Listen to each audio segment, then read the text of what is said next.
Buenas tardes, amados hermanos. Es un gozo poder estar con cada uno de ustedes en esta noche fría por medio de esta transmisión. Y es un gozo el poder estar compartiendo el último, es el último capítulo, el último también transmisión sobre el libro de Nehemías. Vamos a ver el libro de Nehemías capítulo número 13.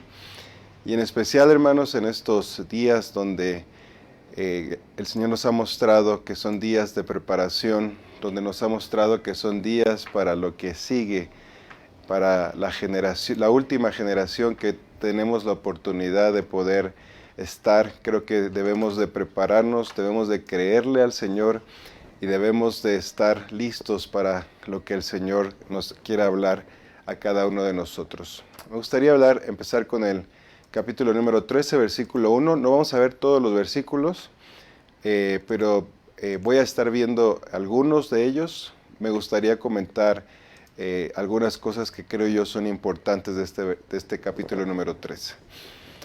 Quiero mencionar antes que eso que al parecer Nehemías tuvo que regresar con el imperio que estaba gobernando Israel, y después de un tiempo, no sabemos cuánto tiempo fue, regresó de nuevo a Jerusalén, y vamos a ver lo que sucedió en este capítulo.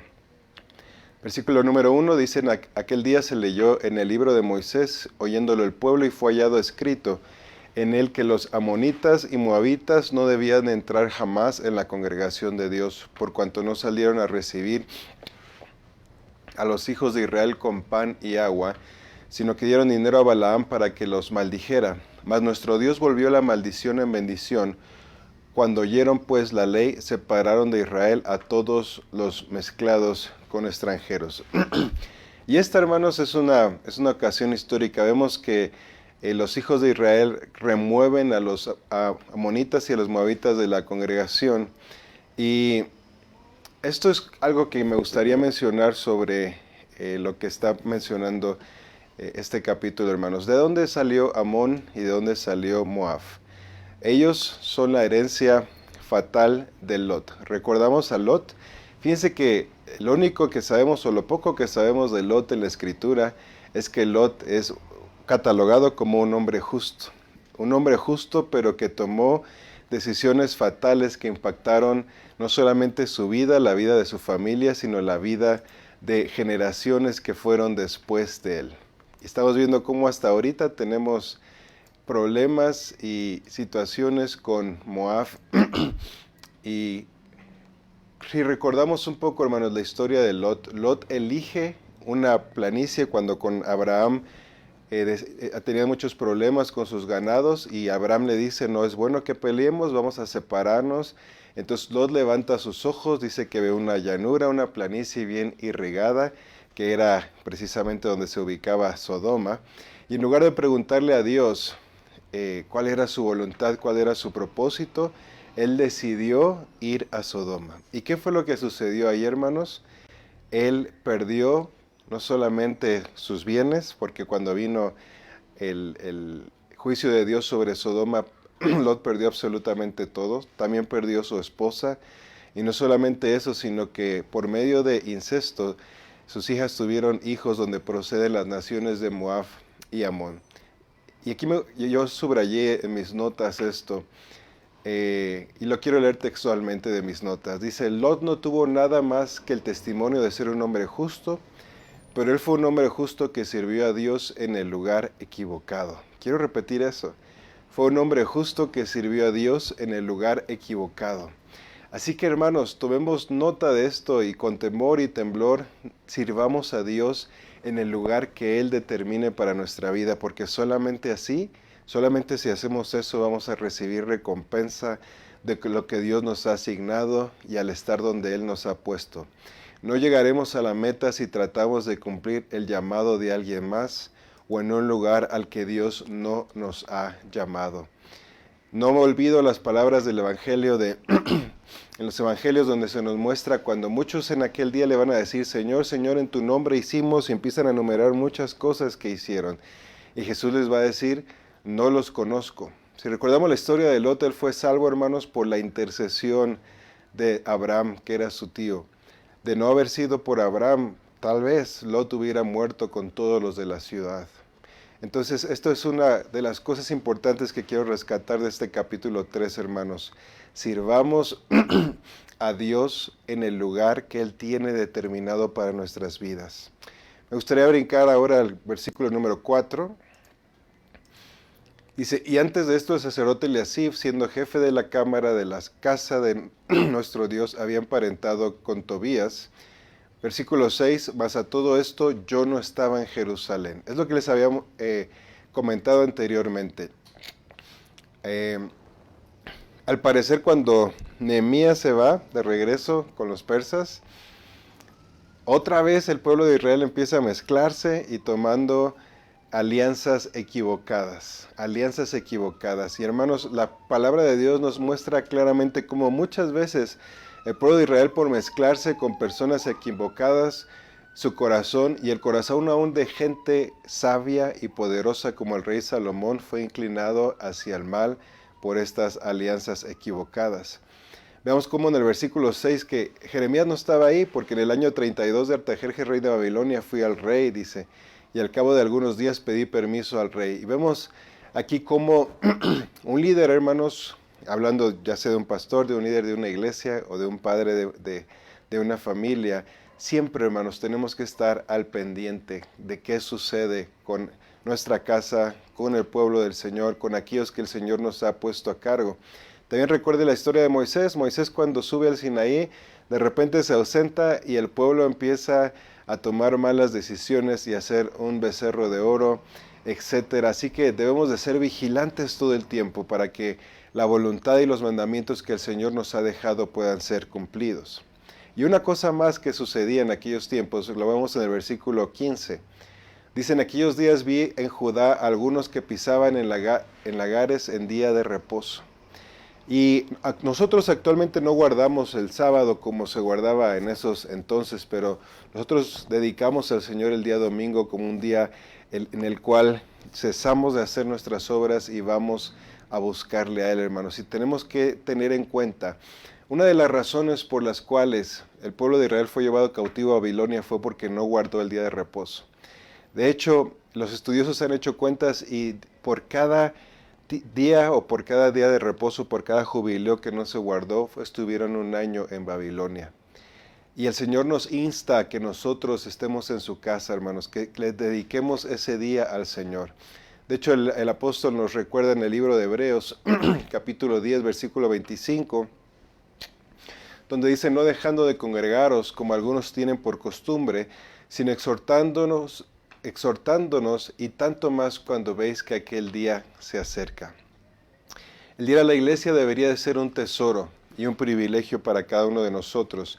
Les conté yo la historia cuando un misionero, una persona fue a dar una plática, un seminario a China y estaba en una iglesia que está en un sótano. Y este ministro contaba que pues llegaban de muy lejos, de gente que había manejado 5 horas, o gente que había caminado, y llegaban y entraban a ese lugar. Y muchos de ellos no traían Biblia porque está prohibido traerla. Pero cuando él decía una cita, la gente la recitaba de memoria. No estaban sentados, no alcanzaron las sillas para todos, había mucha gente sentada en el piso. Y cuando terminó este hermano de dar su seminario, él cuenta su testimonio, que las personas que habían asistido al seminario le dijeron, ojalá que algún día la iglesia aquí en China pueda ser como la iglesia en Estados Unidos, donde pueden reunirse libremente, donde pueden llevar su Biblia libremente a la iglesia. Y este pastor les dijo, no, yo no voy a orar para que aquí en China sea como en Estados Unidos, al contrario, voy a orar para que sea al revés. Que la iglesia en Estados Unidos tenga esa hambre y esa sed por leer las Escrituras, por anhelar ir a la iglesia como sucede aquí en China, hermanos.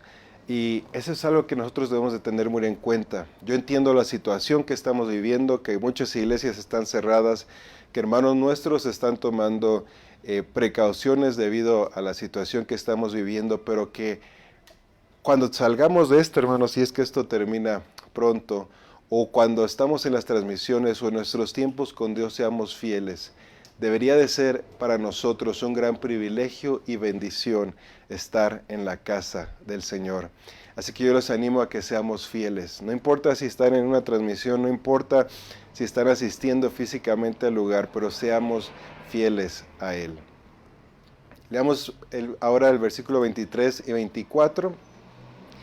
Dice, vi asimismo en aquellos días a judíos que habían tomado mujeres de Asdod, amonitas y moabitas, y la mitad de sus hijos hablaban la lengua de Asdod porque no sabían hablar judaico, sino que hablaban conforme a la lengua de cada pueblo.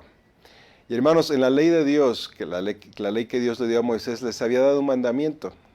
Deuteronomio 7, del 3 al 4 dice, no emparentarás con ellas, no darás tu hijo a su hijo, perdón, tu hija a su hijo, ni tomarás a su hija para tu hijo, porque desviará tu hijo de en pos de mí y servirán a dioses ajenos. Y este es un pecado que se habla a través de toda la Escritura, hermanos, desde el libro de Génesis, en el capítulo 6, versículo 2, dice que viendo los hijos de Dios que las hijas de los hombres eran hermosas, tomaron para sí mujeres, escogiendo entre ellas. ¿Y cuál fue el resultado? El resultado dice que había gigantes en la tierra en esos días. Y también en Génesis capítulo 6, versículo 4, hay una frase que dice que hubo entre ellos, de esa raza que salió, varones de renombre, pero esa no es una traducción correcta. En el hebreo esa frase, varones de renombre, nos dice que es gente que se opuso a Dios, tal como lo fue Nimrod. Por eso nosotros debemos de tener mucho cuidado, hermanos, con quién hacemos alianzas, con quién te estás juntando. Hermanos, leímos arriba en el versículo de Hebreos, no dejando de congregarnos, y tanto más dice este versículo, cuando ese día se está acercando. ¿Quiénes están siendo nuestros amigos cercanos? ¿Quiénes están siendo la gente de confianza para nosotros? Si aquellos que todavía no están casados, ¿con quién te piensas casar? Déjame decirte que no he visto una persona que se haya unido en yugo desigual y que al pasar de los años no se haya encontrado en una situación crítica en su vida, donde tenga que tomar decisiones tristes y a veces desesperadas. Ahora, una pregunta es, ¿y si ya estoy casado? Entonces, ¿ya no hay para atrás? Mira, el Señor es tan misericordioso, y Pastor Bailey responde esa pregunta en este mismo libro. Él escribe, ¿hay esperanza para aquellos que se han casado mal pero desean proseguir con Dios? Y voy a leer textualmente su respuesta. Él dice, creemos que sí. Dios se especializa en convertir una vasija dañada en una de honra, y Él puede sacar belleza del caos, luz de oscuridad. Así que, amados hermanos, podemos confiar en el Señor. Pero tengamos cuidado, hermanos, con quienes nos relacionamos. Hoy más que nunca, aún entre aquellos que se dicen seguir a Jesús, estamos tomando dos grandes bandos. Aquellos que dicen, no importa, Dios ya me perdonó, no importa lo que haga, yo soy salvo, siempre salvo, no sucede nada. Y muchos de esas personas, hermanos, van a terminar al final de los días dándose cuenta que estaban muy equivocados. Y le van a decir al Señor, Señor, en tu nombre hicimos tal y tal cosa. Y el Señor les va a decir, no los conozco, apártense de mí. Así que, hermanos, ¿qué me gustaría concluir con en toda esta serie que hemos llevado en la era de la restauración? Miren, Israel había salido de un tiempo donde había tenido 70 años de esclavitud en Babilonia. ¿Por qué habían sido llevados cautivos, hermanos? Uno de los más grandes pecados por los cuales el Señor juzgó a su pueblo fue por la idolatría. Y me gustaría retomar eso para hacer un resumen y concluir. La idolatría significa que algo es más importante para mí que Dios. En el libro de Hechos leímos que Dios no va a venir hasta que todas las cosas sean restauradas. ¿Y sabes qué?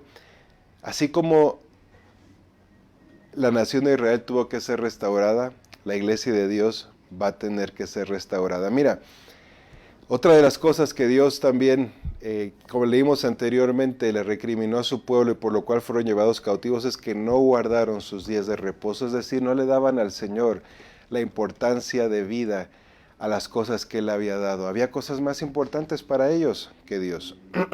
Entonces Dios los envía cautivos 70 años a Babilonia. Y tal vez muchos de los que están escuchando esta transmisión hoy o la escuchen después, se encuentran en tiempos difíciles. Hermanos, no es casualidad que Dios nos permita estos tiempos de pandemia, tiempos de cautividad, tiempos donde Dios nos cierre las puertas de muchas cosas. Empezó con el entretenimiento, ¿verdad? Empezó con los cines, con los deportes, con no poder salir. Pero ahora está el otro lado de la moneda. Ahora falta de recursos, falta de trabajo, tiempo encerrado que está causando situaciones psicológicas y diversas en diferentes personas. Y Dios permite todo esto, hermanos, porque Él necesita limpiar a su iglesia. Después de este tiempo en Babilonia, Dios hace un milagro y le dice, cuando se cumplan los 70 años van a regresar. Porque el propósito de esa cautividad era limpiar el corazón de su pueblo, que dejaran de amar a esos ídolos que tenían y que aprendieran a apreciar que era servir al Señor. Y sabes qué, hermanos, Dios está permitiendo en nuestros tiempos cada cosa que ha sucedido con esta pandemia y con lo que va a venir para que le demos la importancia a Él y dejemos de amar las cosas que no son de Él, que dejemos de amar cualquier cosa que no tome el lugar que el Señor debe de tener en nuestras vidas. Y entonces el Señor los regresa, porque sabes que yo creo firmemente las palabras de Jeremías cuando dice que los pensamientos del Señor son pensamientos de bien. Y el Señor les dice, yo los mandé a esclavitud, pero no para destruirlos, sino para que aprendan a amarme, para que sepan quién soy yo. Y después regresan, hermanos. Acuérdense que Ciro da el edicto, regresan a Israel. Y este tiempo, hermanos, cuando ellos regresaron y dio a Esdras, a Nehemías, para reconstruir el muro, dedicar otra vez la ciudad, debió de haber sido un tiempo de triunfo para la nación, de regocijo. Pero ¿sabes qué sucede al final del libro, como estamos leyendo en el capítulo número 13? Se degenera otra vez en los pecados antiguos, que eran los que precisamente los había llevado a la cautividad hace un siglo. Matrimonios mixtos que otra vez iban a traer juicio sobre Israel. Así que, hermanos, hoy que estamos en la última generación, seamos diligentes y pongamos atención y estar advertidos de lo que ha sucedido a través de la historia, en nuestra vida, en la vida de nuestros hijos, en la vida de nuestros antecesores, y cuidemos con quienes hacemos alianzas. Y quisiera leer textualmente esto del libro. Dice, por esto, las amistades y alianzas que hacemos son muy importantes, como lo es también a la iglesia a la que asistimos, ya que de estas decisiones depende con quiénes se relacionen nuestros hijos y con quienes eventualmente se casen. Así que nuestra oración debería de ser, Señor, dime a qué iglesia debo de estar. Si no eres casado, Señor, ¿quieres que me case? Y si sí, ¿con qué persona debo de casarme? Algo que recuerdo de que Pastor Bailey escribe en sus libros es, no solamente tiene que ser cristiano, ¿verdad? Porque ya en yugo desigual, pues, será una vida muy complicada y de tristeza, hermanas y hermanos. Pero suponiendo que los dos son cristianos, Pastor Bailey menciona algo importante, es que tengan el mismo llamado y la misma visión. Eso es muy importante. Hacia dónde queremos llegar, hacia dónde el Señor nos ha llamado, eso debe de ser también lo mismo para ambos. Al hacer esto vamos a disfrutar su bendición sobre nuestras vidas, tanto en esta vida como para la eternidad, hermanos. Ahora, también me gustaría hablar sobre lo siguiente. La era de la restauración es comparada también a la reforma, a la Edad Media. Sin embargo, solamente al parecer fue también una semejanza, así como sucedió de Israel en el templo de Salomón cuando vino la gloria del Señor. El Señor los visitó, pero después empezaron a decaer hasta que llegaron cautivos. Así sucede en la iglesia, hermanos. En la Reforma llega Martín Lutero, empieza a decir, esta es la revelación de Dios. Dios nos empieza a dar revelaciones a través de los que siguen después de Martín Lutero, el bautismo, la santidad, el bautismo del Espíritu Santo, etc. Y de repente, al parecer, la iglesia otra vez vuelve a caer hasta donde estamos hoy en día, hermanos. Estoy seguro que la iglesia en la que hoy estamos no es la iglesia pura, mancha y sin arruga que el Señor está buscando. Y así como Nehemías tuvo que regresar, hermanos, otra vez y ordenar todas las cosas, no leí los versículos, pero ustedes pueden encontrar en el versículo número 13, que cuando Nehemías regresó y vio a los hombres que estaban pecando y tomando mujeres de otros pueblos, dice que le arrancó cabello de sus barbas a estos hombres, así como diciéndole, reaccionen. Y tal vez no sería malo tomar acciones drásticas, pero hermanos, necesitamos que la iglesia del Señor despierte. Dios va a venir por una iglesia gloriosa, sin mancha ni arruga, llena de poder y de gloria. Y necesitamos que el Señor venga a restaurar a su iglesia.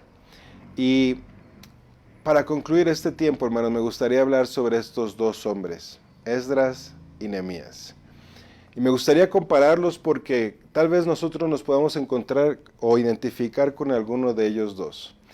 Esdras era alguien consagrado al Señor, sacerdote y maestro, y él tuvo una característica que lo menciona en la Biblia. Dice que Esdras preparó su corazón para inquirir en la ley del Señor. Eso es algo que nos va a librar en estos tiempos. Solo sí y solo sí dedicamos tiempo a estudiar la palabra, a inquirir en la palabra, a memorizarla, a pasar tiempo con el Señor por medio de su palabra, hermanos, vamos a poder subsistir en estos tiempos que vienen. El problema más grande que va a enfrentar la iglesia en estos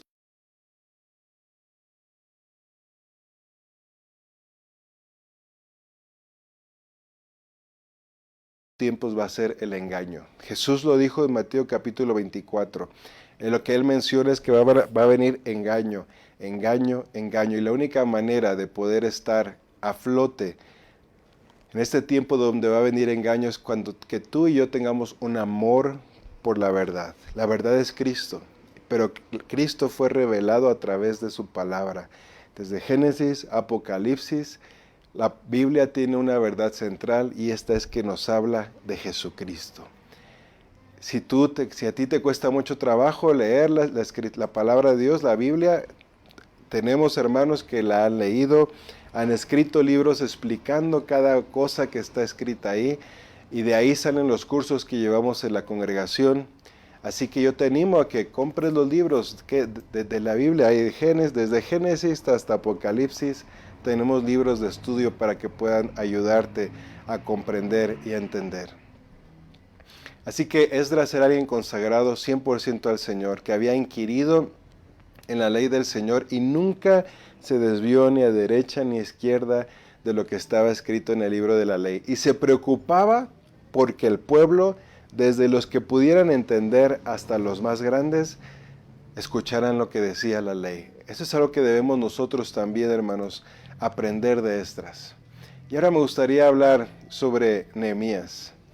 Nehemías no era un sacerdote, Nehemías no era alguien que servía en la iglesia, lo voy a trasladar a nuestros tiempos.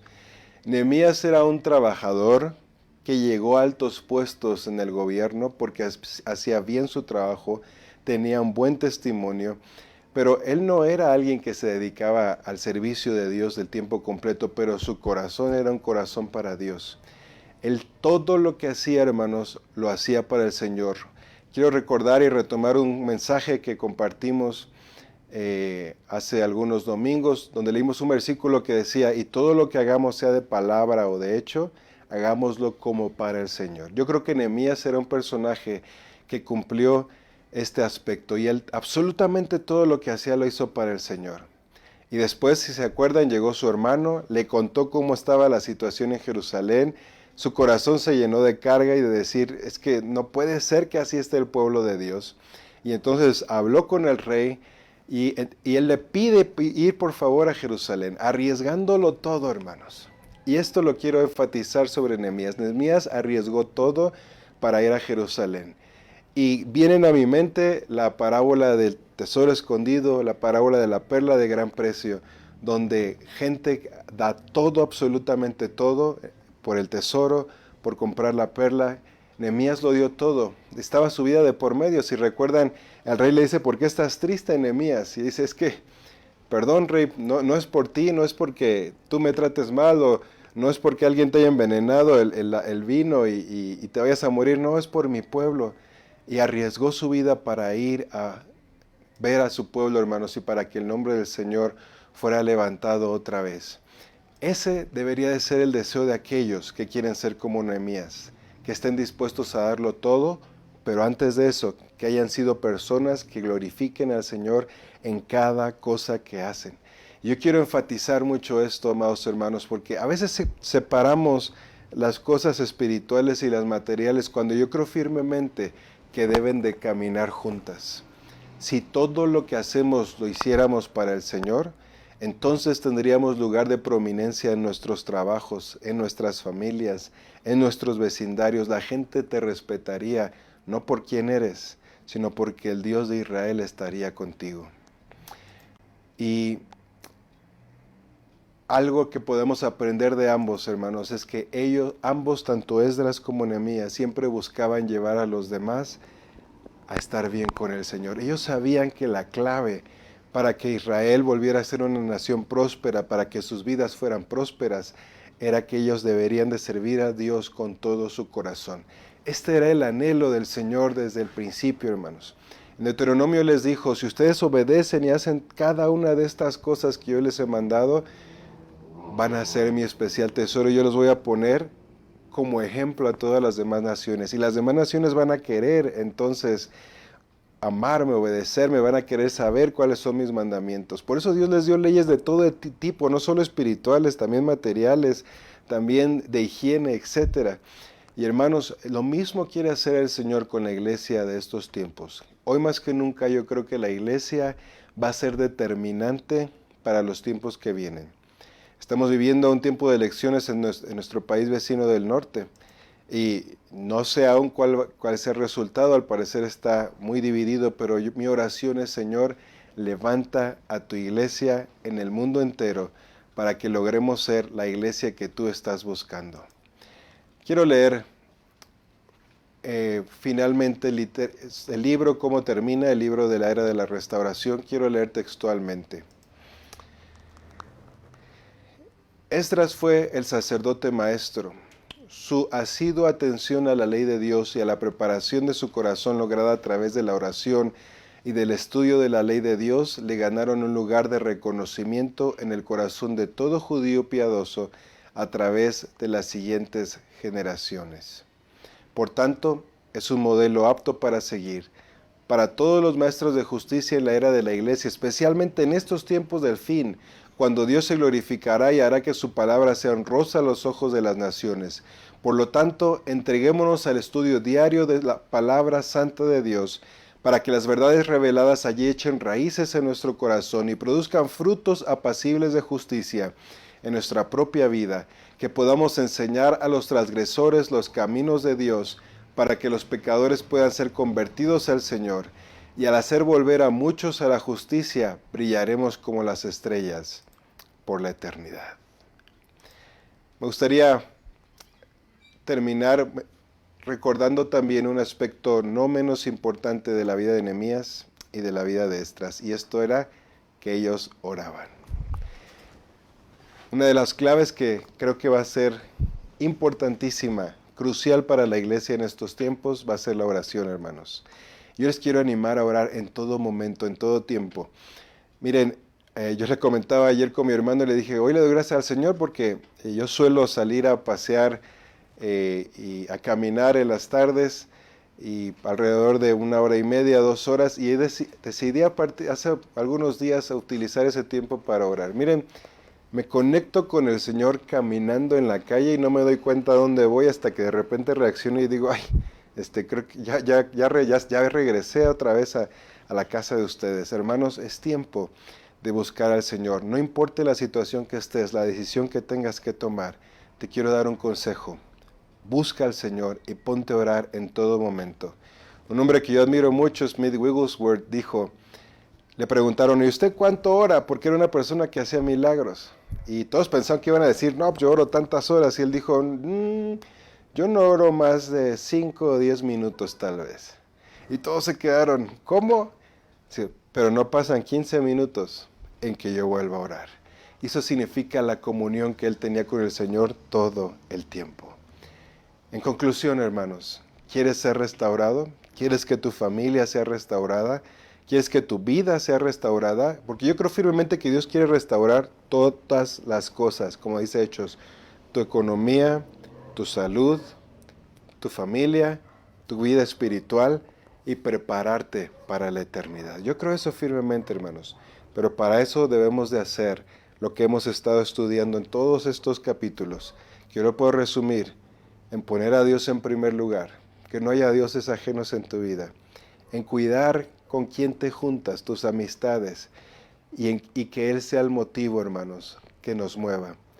Y las otras dos cosas que acabamos de mencionar hoy, el estudio de su palabra y la oración, son las 5 cosas que yo creo que este libro de la era de la restauración, en un resumen, nos dejan. Me gustaría orar para concluir y pedirle al Señor que Él sea con cada uno de nosotros, que nos ayude a ser restaurados y que también pueda estar con nosotros para el curso que sigue, que se va a tratar de Él, hermanos, del Señor Jesús. Va a ser el tabernáculo de David, pero toda la Biblia, como les he mencionado, se trata de nuestro Señor Jesucristo. Oremos. Padre, yo te doy gracias porque eres bueno, porque eres fiel, porque tu misericordia es para siempre. Señor, hemos estudiado por varias sesiones cómo tú restauraste a tu pueblo, Señor. Y sabemos que tú quieres restaurar a tu iglesia en estos últimos tiempos. Yo te quiero pedir, Señor, que tú restaures a tu iglesia, que utilices los medios, Señor, necesarios para levantar a tu iglesia y para que seamos la iglesia pura, sin mancha y arruga que tú estás buscando. Señor, ayúdanos a aprender que tú eres lo más importante, que tú eres el primer lugar en nuestra vida y que debemos de llevar una vida de oración y de lectura y de estudio de tu palabra y debemos de amar la verdad para ser librados del engaño que viene en estos tiempos. Gracias te doy por hablarnos, gracias por dejarnos concluir este estudio, Señor, y yo te pido que puedas continuar a través del estudio siguiente en nuestras vidas y que tu Espíritu Santo pueda hablarnos claramente. En el nombre de Cristo Jesús. Amén y amén. Que el Señor les bendiga, hermanos. Nos vemos el día domingo, ya sea en la congregación o en la transmisión. Bendiciones.